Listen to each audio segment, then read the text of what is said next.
Depuis 2 semaines maintenant, des moutons font partie du paysage à Saint-Avertin d'Ibette qui pâture sur un pré de la commune. Ça s'appelle l'éco-pâturage, un entretien à moindre coût, sans produits chimiques ni tracteurs. Aurélie Renaud avec Audrey Champigny.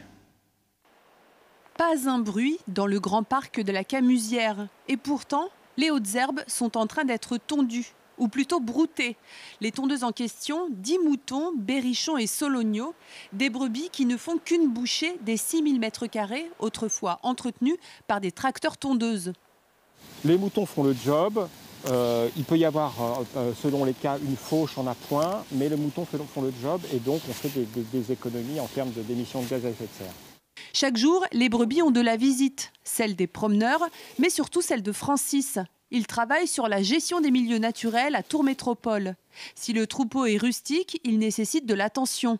Quotidiennement, Francis vient distribuer des céréales et vérifier les enclos. Ça ne demande pas une tonne de soins, mais il faut déjà les aimer. On a eu des intercommunalités qui ont commencé, pour éviter les composteurs, à mettre des poules. Des poules, on passe aux moutons, aux chèvres, et c'est sûrement l'avenir pour plus tard. Autre plus de ce petit troupeau, les crottes qui servent d'engrais naturels dans cette prairie. L'opération est donc écologique, mais est-elle économique? Pour Tours Métropole, la réponse est oui.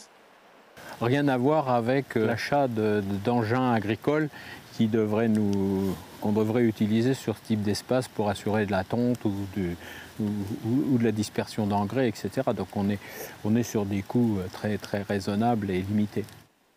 L'hivernage du troupeau se fera au bois des Hâtes. Les moutons seront voisins d'un troupeau de chèvres qui s'occupe de tondre les ronces sur l'île Balzac.